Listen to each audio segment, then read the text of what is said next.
पाकिस्तान और चीन को एक दूसरे के करीब करना नरेंद्र मोदी की गलती नहीं बल्कि सबसे बड़ा गुनाह है। ये अल्फाज भारत के ऑपोजिशन लीडर राहुल गांधी ने पाक भारत जंग के बाद कहे थे, लेकिन अब इसके अंदर एक और मुल्क यानी बांग्लादेश भी शामिल हो गया है। और अब यूं कहिए कि पाकिस्तान, बांग्लादेश और चीन के इत्तेहाद पर भारत के अंदर से चीखें सुनाई दे रही हैं। चीखें भी ऐसी जिससे इनका खौफ वाज़े हो रहा है कि असल में इस खित्ते के अंदर अब सेंटर ऑफ पावर यानी जहां पर असल दुनिया आकर बात करेगी वो तब्दील हो गया है। भारत के chief of defence staff general Anil Chauhan ने कहा है कि चीन, पाकिस्तान और बांग्लादेश के आपस में बढ़ते हुए ताल्लुकात और जिस तरीके से ये करीब आ रहे हैं, मुमकिना तौर पर ये इस खित्ते के अंदर भारत के खिलाफ एक ट्रॉयका बनता जा रहा है, जिसका हमें अभी से अंदाजा करना बहुत जरूरी है कि भारत की सिक्योरिटी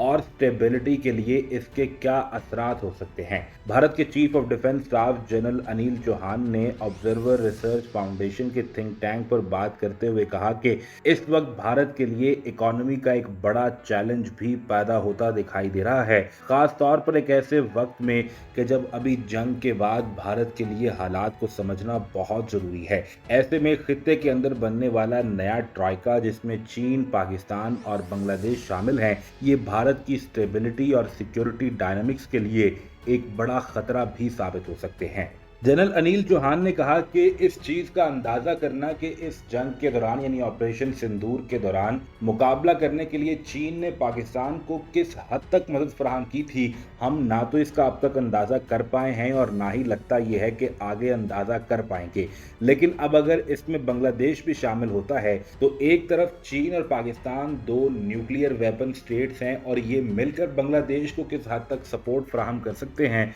भारत के लिए एक और बॉर्डर के ऊपर नया मसला भी खड़ा हो सकता है। ऐसे में ये कॉन्फ्लिक्ट बढ़ जाएगा और इस तरह भारत को मुकम्मल तौर पर 3 बॉर्डर सिचुएशन पर सराउंड भी किया जा सकता है।